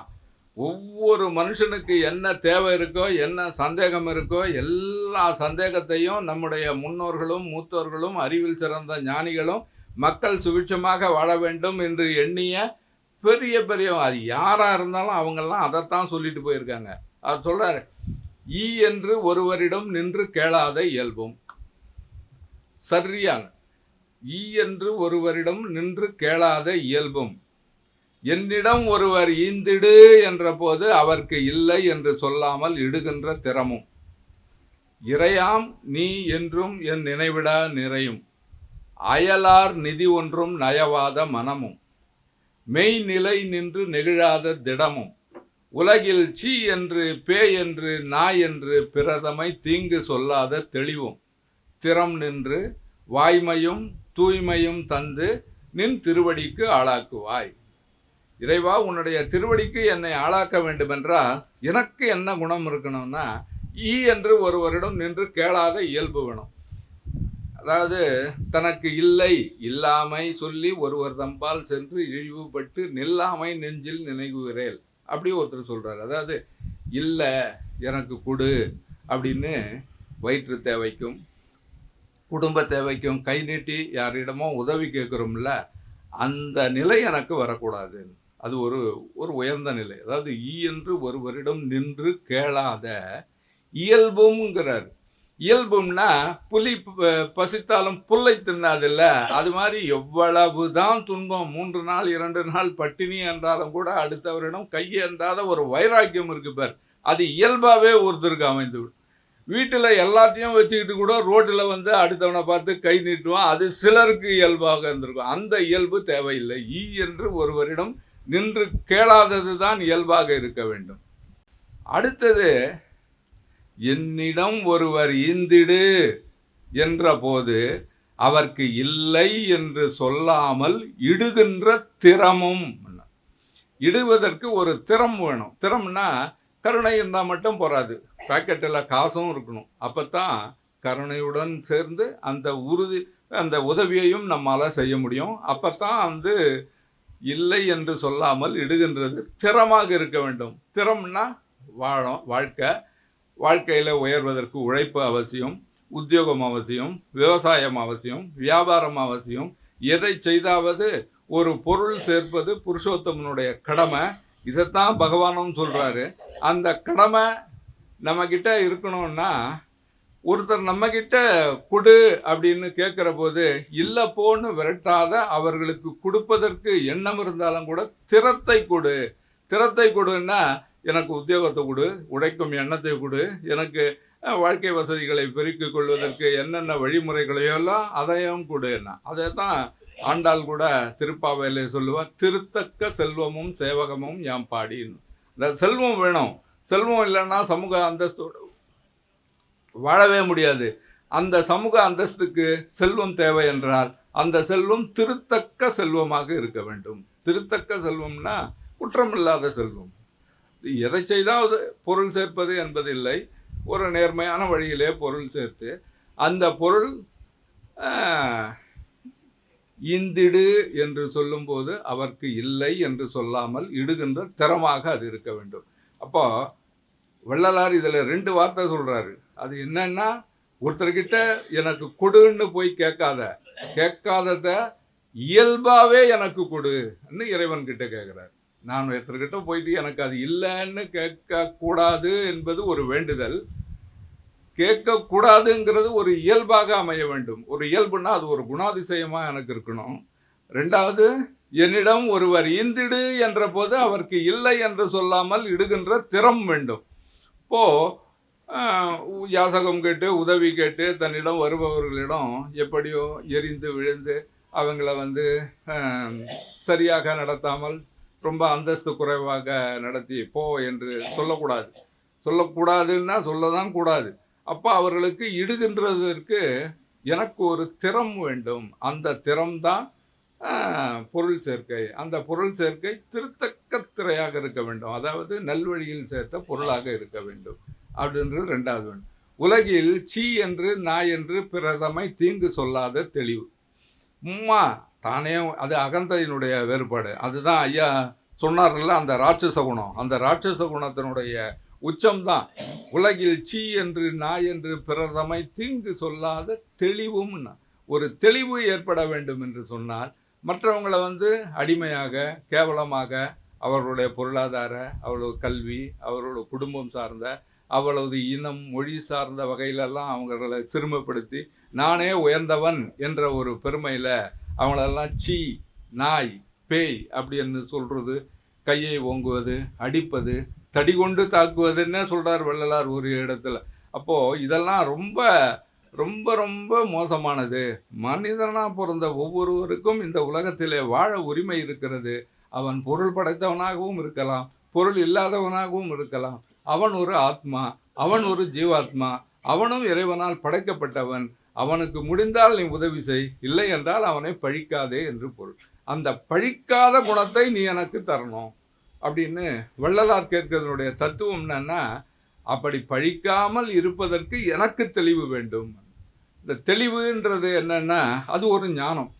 அதுதான் இந்த பக்தியின் மூலமாக இறைவனை பற்றி கொள்வதன் மூலமாக வரக்கூடிய ஒரு ஞானம். அப்போ என்னன்னா, ஆணவம், அகம்பாவம், அகந்தை இதையெல்லாம் ஒழிந்துவிடும். இதையெல்லாம் ஒழிந்து விட்டு மனிதனை மனிதனாக பார்க்கும் சமநிலை விட்டாலே இது ஒரு சிறந்தது. இதற்கு ஒரு தெளிவு வேண்டும்.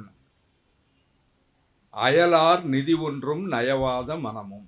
இது ரொம்ப ரொம்ப முக்கியமானது. மனம்தான் நாட்டிலே ஏற்படக்கூடிய அனைத்து கலைபங்கரங்களுக்கும் காரணம். அதுவும் அயலார் நிதி ஒன்றும் நயவாத மனம்.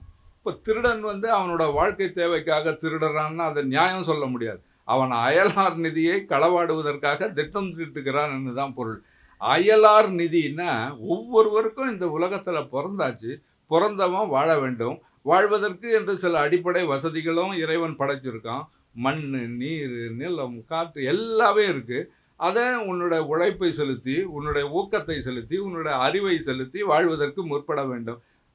இப்படியெல்லாம் செலுத்தி சேமித்து வைத்திருக்கும் ஒருத்தர்கிட்டேருந்து அதை அவங்க உனக்கு அயலார். அந்த அயலார் நிதியை நயவாத மனம்னு.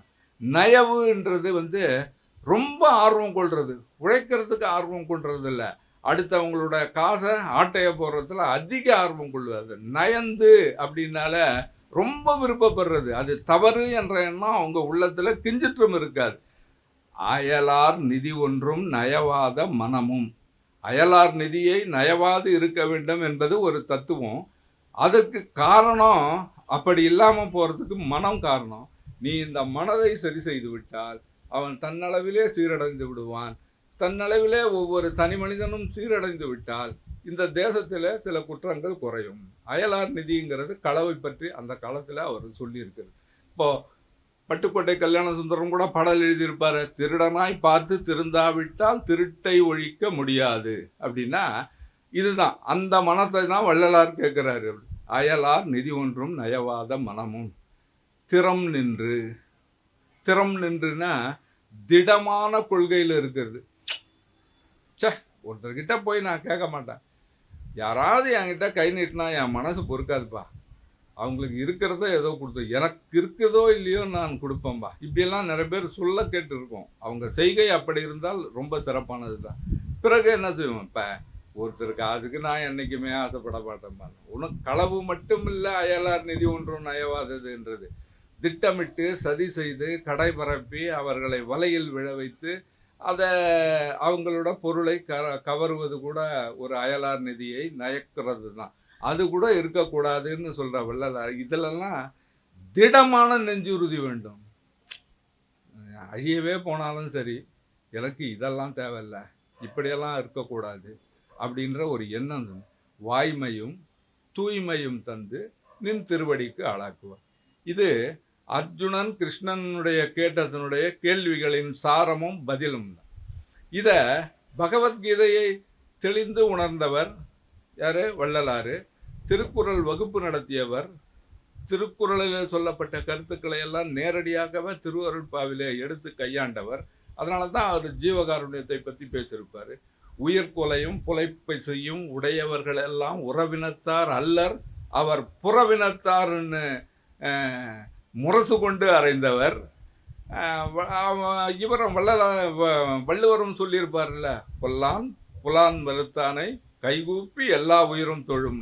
இப்போ ஒவ்வொரு ஞானிகளும் அந்தந்த காலங்களிலே அவர்களுடைய கருத்துக்களை எல்லாம் சமூகத்திலே ஊடுருவி செல்வதற்காக கவிதைகள் வாயிலாக பாடல்கள் வாயிலாக இதையெல்லாம் எடுத்து சொல்றதுக்கு காரணம் என்னன்னா, மூலாதாரமான இறைவன் படைப்பினுடைய கீதை ரகசியனுடைய தத்துவங்கள்லாம் இந்த காற்றில், இப்போ காற்றில் போகும்போது அது மல்லிகையினுடைய வாசனையை எடுத்துட்டு போவோம். மல்லிகையினுடைய வாசனை தான் தெரியுமே தவிர மல்லிகை தெரியாது. ஆனால் உணர்ந்துமா இது மல்லிகையினோட வாசனை அப்படின்னு. அப்போ அந்த காற்று மாதிரி தூதுவர்களாக இருந்து இந்த வள்ளலார் பண்ணுற சுவாமிகள் எல்லாம் வள்ளுவரெல்லாம் நமக்கு எடுத்துன்னு வந்து, பாரதியார் கூட நமக்கு எடுத்துன்னு வந்து இந்த உலக தத்துவங்களை நமக்கு எடுத்து சொல்லும் விதம் வந்து ரொம்ப சிறப்புக்குரியது. இப்போ இதற்கு அடுத்து இப்போ வள்ளலாரை பார்த்தோம், அபிராமி பட்டரை பார்த்தோம், ஆதி சங்கரரை பார்த்தோம். இவங்கெல்லாம் ஒரு மதத்தை சார்ந்து இருந்தாலும் கூட மனித மதங்கள் மனித மனங்கள் மதங்களை தாண்டி பக்குவப்பட வேண்டும், மேம்பட வேண்டும் என்ற தத்துவம் தான். அந்த சாரங்களை அப்படியே எடுத்து நம்மக்கிட்ட சொல்லியிருந்தாங்க. சரி, இவர்கள் தான் இப்படி சொன்னாங்கன்னா சமகாலத்தில் வாழ்ந்தவங்க நம்ம கவியரசு கண்ணதாசர் இருக்கட்டும், நமக்கு தெரிஞ்சதுனால கண்ணதாசன் எவ்வளவோ தமிழ் பாரதிதாசன் இருக்கட்டும், அவங்கெல்லாம் கல்வியெல்லாம் வலியுறுத்தி, பெண் கல்வியெல்லாம் வலியுறுத்தி பாடலெல்லாம் இருக்கு பாருங்க. அது கூட தத்துவம் தான், அதுவும் கீதையில் சொல்லப்பட்டது தான். இப்போ மனித ராசி, அப்போ ஜீவராசி, ஜீவாத்மா அப்படின்ட்டு அதில் ஆண் பெண் பேதம் கிடையாது, அலி கூட கிடையாது, பேதமே கிடையாது, எல்லாமே ஜீவன் தான். ஆணாகி பெண்ணாய் அலியாய் பிறங்கொழி சேர் விண்ணாகி மண்ணாகி இத்தனையும் வேறாகி கண்ணார் அமுதமாய் நின்றான் அப்படி மாணிக்க வாசகர் சொல்கிறார். அப்போது இந்த ஜீவராசிகளை பற்றி ஒரு பெண் குழந்தை, இப்போ பெண் குழந்தைங்கள் தான் இப்போல்லாம் +2 ரிசல்ட் வரும்போது பார்த்தா 96-98% பெண்களினுடைய தேர்ச்சி தான் அதிகமாக இருக்குன்னு பார்க்குறோம். இது அதிகம் இல்லாத 70 ஆண்டுகளுக்கு முன்னாலெல்லாம் பெண் கல்வின்னா அடுப்புதம், பெண்களுக்கு படிப்பதுக்கு அவங்க என்னத்துக்கு, அவங்க எழுத படிக்க தெரிஞ்சால் போதும், இப்படியெல்லாம் கொஞ்சம் கொஞ்சமாக அவங்க வீட்டறையிலே இருந்த காலத்தில் இந்த பெண் கல்வியெல்லாம் ரொம்ப வலியுறுத்தி ரொம்ப வலியுறுத்தி பாரதிதாசன் போன்றவங்களெல்லாம் பெண்ணு படிக்கணும், ஒரு பெண்ணு படித்தாதான் அந்த குடும்பம் சீரடையும், அந்த தலைமுறை தழைக்கும், அந்த பெண் வந்து குழந்தையை பாதுகாக்கிற பொறுப்பில் இருக்கிற போதே பாலூட்டி சீராட்டி வளர்க்குற போதே நல்ல மொழி உணர்வூட்டி நல்ல தத்துவங்கள். இப்போ படிக்காத பெண்ணுக்கு தத்துவங்களோட ரகசியம் தெரிய வாய்ப்பு இருக்கா? அவங்க ஏதாவது சொல்ல முடியுமா? அதுக்காக படிக்கணும்னு. இப்போ தலைவாரி பூச்சூட்டி உன்னை பாடசாலைக்கு போ என்று சொன்னால் உன் அன்னை, சிலையாகி ஏனங்கு நின்றாய், நீ சிந்தாத கண்ணீரை ஏன் சிந்துகின்றாய், விலை போட்டு வாங்கவா முடியும், கல்வி வேளைதோறும் கற்று வருவதால் படியும், மலைவாழை அல்லவோ கல்வி, நீ வாயார உண்ணுவாய் போயன் புதல்வி, படியாத பெண்ணாயிருந்தால் கேலி பண்ணுவார் என்னை இவ்வூரார் தெரிந்தால், கடிகாரம் ஓடு முன் ஓடு என் பெண் கண்ணல்ல அண்டை வீட்டு பெண்களோடு, நீ மட்டும் படித்தா போறாது, உன் பக்கத்து வீட்டு பெண் குழந்தைகளையும் போய் கல்வி பயினம்னார். அவரு விலை போட்டு வாங்கவா முடியும் கல்வினார். விலை போட்டு தான் இப்போ கல்வியை வாங்குறோம். ஆனால் 70 ஆண்டுகளுக்கு முன்னாடி அந்த நிலைமை இல்லை. அதனால அவர் சொன்னார், விலை போட்டு வாங்கவா முடியும், கல்வி வேளைதோறும் கற்று வருவதால் படியும். மலைவாழை அல்லவோ கல்வின்னு. மலைவாழை எவ்வளவு இனிப்பு. அவர் அவ்வளவு அந்த காலத்தில் அவர் அவ்வளவு அந்த உதாரணத்தை தான் சொல்ல முடியும். மலைவாழை வந்து கிடைக்கிறதுக்கு ரொம்ப அரிது. மற்ற வாழைகள்லாம் நிறைய கிடைக்கும். மலைவாழை வந்து அரிதானது, ஆனால் ரொம்ப சுவையானது, உடல் நலத்துக்கு ஏற்றது, குளிர்ச்சியானது. இப்போ மலைவாழை அல்லவோ கல்வின்னு அந்த கல்வியை மலைவாழைக்கு உதவியாக சொல்கிறார். நீ ஏன் அழுகுற? அம்மா வந்து உன்னை தலையை வாடுறாங்க, பூச்சி விட்றாங்க, பள்ளிக்கூடம் போன்றாங்க, உனக்கு சீருடையெல்லாம் அணிந்து கொடுத்துருக்காங்கன்னா நீ சிந்தாத கண்ணீரை ஏன் சிந்துற? அதுக்கு அவர் சொன்ன விடணும், கடிதாய் இருக்கும் இப்போது. நான் சொல்கிற இந்த அறிவுரையும் சரி, அம்மா உன்னை அனுப்புகிற தூரமும் சரி, கடிதாய் இருக்கும். கல்வி கற்றிட கற்றிட தெரியும் அப்போது. கல்வி வந்து ஒரு 8வது வரைக்கும், அதுக்கப்புறம் பழக்கம் வந்துச்சுன்னா 10வது, அதுக்கப்புறம் பழக்கம் வந்துச்சுன்னா +2, அதுக்கப்புறம் வந்து கல்லூரி கால கல்வியெல்லாம் பார்த்தீங்கன்னா குழந்தைங்க இவ்வளவு மூட்டையை தூக்கின போது கல்லூரிக்கு போகிறவன் ஒரே ஒரு 40 பைசா நோட்டை வந்து பிக் பாக்கெட்டில் வச்சுக்கிட்டு போகிறான். அப்போது கல்வியினுடைய தரம் உயர உயர, அதாவது அந்த மதிப்பு உயர உயர அந்த சுமையம் உனக்கு அவ்வளோ இருக்காது. தெரியும் அப்போது, அதாவது கல்வியினுடைய அவசியம் உனக்கு அப்போ புரியும். இப்போ நீ பெண்ணுமா ஒரு குடும்பத் தலைவியாக வந்துட்டியானா வீட்டு வேலைகள் மட்டும்தான் செய்யணும், இல்லை அப்பா அம்மாவுக்கு உதவியாக கழனி வேலை செய்யணும், இல்லை கணவருக்கு உதவியாக சமைச்சு தான் போடணும். ஆனால் நீ கல்வி கற்றுட்டியானா ஒரு தாசில்தார், ஒரு கலெக்டர், இப்போ அமுதா ஐஏஎஸ் கேள்விப்படுறோம, ஒரு கலெக்டர் இப்படியெல்லாம் இருந்துச்சுன்னா அப்போ தெரியும் பெண் கலெக்டராம் ரொம்ப தூய்மையாக இருக்காங்களாம், நேர்மையாக இருக்காங்களாம், சிறப்பாக பணியாற்றுறாங்களாம், அன்புள்ளத்தோடு அரவணைக்கிறாங்களாம், தாய் மாதிரி பதில் சொல்கிறாங்களான்னு கேட்டால் அப்போ அந்த பெண் கல்வியை 70 ஆண்டுகளுக்கு முன்னாலெல்லாம் பாரதிதாசன் அவர்கள் நம்ம மக்கள் மத்தியில் ஊட்டி வளர்த்தனால தான் இன்னைக்கு நாம் அந்த நிலைமை அடைஞ்சிருக்கோம். ஓரளவுக்கு பெண் குழந்தையோ ஆண் குழந்தையோ கல்வி கொடுக்க வேண்டியது பண்ணால் குழந்தை ஒன்று வேணும், அவ்வளோதான். ஆணாக பிறக்கணும்னெல்லாம் கூட இப்போ யாரும் ஆசைப்படுறது கிடையாது. அது பெண் குழந்தையாக இருந்தாலும் கூட மகிழ்ச்சி என்று ஏற்றுக்கொள்கிறார்கள். ஒரு குழந்தைன்னா அது பெண்ணு. பாரதி சொன்னால, ஆணுக்கு இங்கே பெண் இளைப்பிள்ளைக்கான் என்று கும்மி அடின். இந்த பெண்கள் வந்து ஆண்களுக்கு விட ரொம்ப கம்மியானவங்கள்லாம் நீங்கள் நினச்சிதாதீங்க. இளைப்பிள்ளை பட்டங்கள் ஆள்வதும் சட்டங்கள் செய்வதும் பாரினில் பெண்கள் நடத்த வந்தோம், எட்டும் அறிவினில் ஆணுக்கு இங்கே பெண் இளைப்பிள்ளைக்கான் என்று கும்மி அடின். அறிவில், செயல்பாட்டில் விமானம் ஓட்டுறாங்க, புகழ்பெற்ற மருத்துவராகிட்டாங்க. முதல்ல ஒரு முத்துலட்சுமி ரெட்டி தான் முதல் பெண் மருத்துவராக இருந்தாங்க. ஆனால் இப்போ பாருங்கள், எந்த பெரிய மருத்துவமனைக்கு போனாலும் ஒரு சீஃப் டாக்டர் இருந்தார்னா அவருக்கு ஆலோசகராகவே 10 பெண் டாக்டர் மருத்துவர்கள் தான் இருக்காங்க. அவங்க வந்து பொறுமையும் திறமையும் அறிவும் அன்பும் ரொம்ப நிதானமும் உள்ளவங்க. நோயாளி கூட ஆம்பளை டாக்டரை விட பொம்பளை டாக்டர் பார்த்தா இவங்க கனிவாக இருப்பாங்க, தெளிவாக பார்ப்பாங்கன்னு சொல்கிறோம். அதான் பெண்களுக்கு உரிய தாய் உரிமை, தாய் உள்ளம். அதை வலியுறுத்தி சொல்லி அவர்களையெல்லாம் கல்வி அறிவிலே மேம்பட செய்ததுனால தானே இன்றைக்கி நம்ம தமிழ்நாடு இவ்வளவு உயர்ந்து நிற்குது, எல்லா துறையிலுமே உயர்ந்து நிற்குது. ஒரு நர்ஸுகளும் ஒரு 5ஆம் வகுப்பு வரை பெண்களையத்தான் டீச்சராக போடணும்னே ஒரு அரசு உத்தரவே இருக்கும். ஐயாவுக்கு தெரியும். என்ன ஐயா, 5வது வகுப்பு வரை வரக்கூடிய உங்கள் ஐயாவுக்கு தெரியுமே. அது என்ன காரணம்? அது தாய்கிட்டேருந்து அப்போ தான் பால் ஊட்டி அப்படியே அவங்க வரும். பிள்ளை மனம் பால் மனம் மாறாத அந்த குழந்தைய ஒரு அன்பா அது அடம் பிடிக்கும், அங்கேயே சிறுநீர் கழிக்கும், அதுக்கு மலை ஜலம் போகக்கூடிய விவரம் தெரியாது. அப்போ அவங்களையெல்லாம் கூட ஒரு தாயா, அந்த பெண் டீச்சர் வந்து திருமணம் ஆகாதவங்களா கூட இருப்பாங்க, ஆனால் இந்த குழந்தைகளுக்கு தாயாக இருந்து அவர்களை வழிநடத்துவோம். அதனால தான் நோக்கமே அதுதான். இப்போ ஊசி போடுவது செலுத்துவது ரொம்ப சிரமத்தை கொடுத்த காலத்தில் ஒரு பெண்களை நர்ஸுகளாக நியமிக்கிற போது அவங்க என்ன தாத்தா நேற்று கஷ்டமாக சாப்பிட்டியா என்னன்னு லாவகமாக பேசிக்கிட்டே அந்த கசப்பான மருந்தை ஏற்றுவதில்லை. அப்போ பெண்களுக்கு என்று தனி திறமை இருக்கிறது. அது இந்த சமூகத்தில் அவர்களுக்கு அங்கீகாரம் கொடுப்பதன் மூலம் அது வெளிப்பட்டு கொண்டிருக்கிறது. அதைத்தான் தத்துவத்தின் சாரமாக பாரதிதாசன் போன்றவர்களெல்லாம் எடுத்து சொல்லியிருக்கிறார்.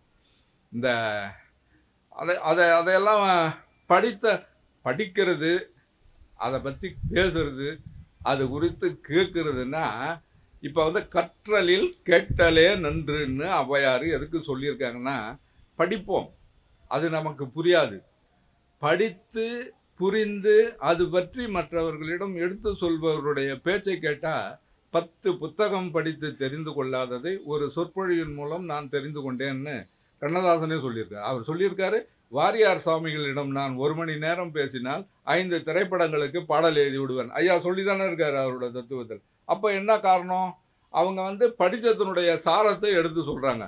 நம்மெல்லாம் வாரியார் கிடையாது, இருந்தாலும் அந்த ஒரு அறிஞர்கள் மத்தியில் இதையெல்லாம் பகிர்ந்து கொள்வதில் ரொம்ப சிறப்பாக இருக்கும். அதை ரொம்ப படிக்கணும்னா தொடர்ந்து படிக்கணும். நம்ம வீடுகள்லாம் பார்த்தீங்கன்னா அதற்கான வாய்ப்புகள் ரொம்ப ரொம்ப ரொம்ப ரொம்ப குறைவாக இருக்கும். பெரும் பொருட்செலவில் நிறைய புத்தகத்தை வாங்கி வைத்தாலும் கூட இது என்ன குப்பை இங்கே கிடக்குதுன்னு சொல்கிற குடும்ப தலைவர்கள் தான் வீட்டிலேயே இருக்காங்க. இதெல்லாம் வேணாம், இவருக்கு ஒன்றும் வேலை கிடையாது, இதெல்லாம் தேவையா, இது எடுத்து தூக்கி போடு, தூரப்போடு, ஒரு சலிப்பான ஒரு பொறுப்பற்ற வார்த்தைகள் தான் நம்ம கேட்குறோம். வீடு கட்டுறோம், சமையல் அறை இருக்கிறது, பூஜை அறை இருக்கிறது, அங்கே படுக்கை அறை இருக்கிறது, வரவேற்பு அறை இருக்கிறது, எல்லா அறையும் இருக்கும். ஆனால் அங்கே ஒரு புத்தக அலமாரி இருக்காது, அங்கே ஒரு புத்தகம் வைக்கிறதுக்கு எதுவுமே இருக்காது. சரி, புத்தகம் வைக்கிறதுக்குன்னு சமீப காலமாக செல்ஃப் வச்சுட்டு போனால் அதில் நிறைய துணிமணிகளை எடுத்துகிட்டு வந்து அடுக்கிடுவாங்க. இதெல்லாம் என்ன? இப்போது எங்கேயாவது போகிறோம், அந்த காலங்கள்லாம் ஸ்ரீரங்கம் போவாங்க, சிதம்பரம் போவாங்க, காஞ்சிபுரம் போவாங்க, தெய்வஸ்தலங்களுக்கு தான் அதிகமாக போவாங்க. போயிட்டு வரும்போது அந்த நினைவாக இந்த செப்பு குடம் வாங்கின்னு வருவாங்க, இந்த காமாட்சி அம்மா விளக்கு வாங்கின்னு வருவாங்க, ஒரு பிள்ளையாரை வாங்கின்னு வருவாங்க. வீட்டில் வச்சுட்டு வர்றவங்க கிட்டெல்லாம் பெருமையாக சொல்லுவாங்க. நான் என் தாயார் சொல்லியிருக்கிறத கேட்டிருக்கேன் 40 ஆண்டுகளுக்கு முன்னே. இதை நான் சிதம்பரம் போன போது வாங்கின்னு வந்தேன் இந்த செப்பு குடம், இது ஸ்ரீரங்கம் போகும்போது வாங்கின்னு வந்தேன் இந்த பிள்ளையார். அதுன்னா ஒரு போனதுக்கு அடையாளமாகவும் ஊரின் நினைவாக இருக்கும். ஆனால் அப்படி இல்லாது, போகிற இடத்துல ஒரு புத்தகத்தை வாங்கின்னு வரணும், புத்தக அலமாரியில் சேர்க்கணும். படிக்கிற பழக்கம் ரொம்ப குறைஞ்சிக்கிட்டு வர்ற இந்த காலத்தில் செல்ஃபோன் வந்தாச்சு. பாலகிருஷ்ணன் ஐயாவே எனக்கு என்னையா புத்தகம் நீ கொடுக்கலையன்னா, ஏன் நெட்டில் போட்டால் வருமே அப்படின்னு அவரே சொல்கிறாரு. அது என்னன்னா, ஆமாம், புத்தகம் படிப்பது ஒரு சிறந்ததுன்னா, இப்போ காலம் அதை குறைச்சிருச்சுங்கிறது வேற விஷயம். இப்போ வீட்டில் புத்தகம் இருந்ததுன்னு வைங்க, தினமும் அதை எடுத்து போய் 5வது படிக்கும் மாணவன், 6வது படிக்கும் மாணவன் போன்று அதை வாசிக்கணும்னு கிடையாது. அது எப்பொழுது நமக்கு படிக்கணும்னு தோணுதோ அந்நேரத்துக்கு ஒரு புத்தகம் இருந்தால் அதை எடுத்து படிக்கலாம். அது கதையாக இருக்கலாம், கவிதையாக இருக்கலாம், நாவலாக இருக்கலாம், எதுவாக வேணும்னாலும் இருக்கலாம். இப்போ சுவாமி விவேகானந்தர் காலங்களில் செல்ஃபோன் கிடையாது. ஆனால் அவர் புத்தக வாசிப்பை பற்றி என்ன சொன்னார் தெரியுமா? அவர் இவருடைய சீடர், ராமகிருஷ்ண பரமஹம்சருடைய சீடர். ஆனால் ராமகிருஷ்ண பரமஹம்சர் மெத்த படிக்காதவர். இவர் மனசில் என்னன்னா, நரேந்திரன் இவர் பேர், இவர் மனசில் என்னன்னா, மெத்த படிக்காத இவரே இவ்வளவு பெரிய பரமஹம்சராக, அம்பாள் உபாசகராக இருந்து இந்த சமூகத்தில் இவ்வளவு இருக்குன்னா நம்ம படிக்கணும்னு நினச்சி இவர் 2-3 மொழிகளிலே கல்வி கற்க ஆரம்பித்தார். ஆரம்பத்தில் கஷ்டமாக இருந்தான். பாரதிதாசன் சொன்னார்ல, கடிதா இருக்கும் இப்போது, கற்றிட கற்றிட தெரியும் அப்போதுன்னு. சரி, படிக்க ஆரம்பிச்சிட்டார். இப்போ படிக்கிறது என்பது வேற, உணர்வுபூர்வமாக படிக்கிறதுன்னு வேற, படித்ததை புரிந்து கொள்வதுன்றது வேற, புரிந்து கொள்வதை மற்றவர்களுக்கு சொல்வது என்பது வேற. சும்மா சொல்லிகிட்டு இருக்கக்கூடாது, நேரமும் காலமும் வரும்பொழுது தக்க சமயத்தில் எடுத்து சொல்வதுங்கிறது வேற. வாரியார் சுவாமிகள் சொல்லியிருந்தாரு, வாட்டர் டேங்க் ஃபுல்லாக தண்ணி இருந்ததுன்னா வீட்டு உள்ளே இருக்கிற கிச்சன்லேயும் சரி, பாத்ரூம்லேயும் சரி, எங்கே வேணும்னாலும் திருப்பினா தண்ணி வந்துன்னு இருக்கும். டேங்க்கு திறந்து போச்சுன்னா எங்கேயுமே தண்ணி வராது. அது மாதிரி டேங்க்கு சேமிப்பு தான் புத்தக படிப்புன்னு. அதே மாதிரி சுவாமி விவேகானந்தர் படித்து விட்டார். அவர் 33 வயதிலே அவர் மரணம் அடைந்திருந்தாலும் கூட அவர் 16-17 வயதிலேயே 100 பக்கங்கள் 200 பக்கங்கள் கொண்ட புத்தகத்தை வெறும் 10 நிமிடங்களிலே வாசித்து விடுவார். அந்த ஹரியப், அந்த தெளிந்த மனம், சிறந்த ஞானம், ஆழ்ந்த அறிவு, எதையும் எளிதில் கிரகிக்கும் தன்மை, இதன் மீது பற்றற்றது ஒன்றே நோக்கமாக இருக்கிறது, இதுவெல்லாம் சேர்ந்து அவருக்கு அது எளிதாகிவிட்டு. நமக்கு அது எளிதாகுமானா எளிதாகாது. ஆனாலும் முயற்சி ஒரு சிறு பலனையாவது கொடுக்கும்ல. அந்த வகையில் எனக்கு திடீரென்று முந்தாவது நாள் தான் சொன்னார், வர வேண்டியவர் வரவில்லைன்னா.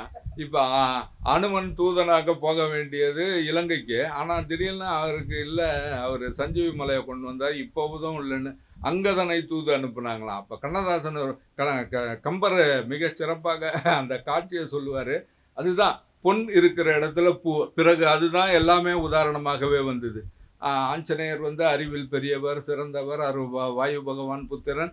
அவர் வந்து போகிற இடத்துல இவன் வாலியினுடைய மகனான அங்கதன் போனது வந்து ஒரு சிற்றறிவாளனாக கருதப்பட்ட ஒரு சிறு பையன்.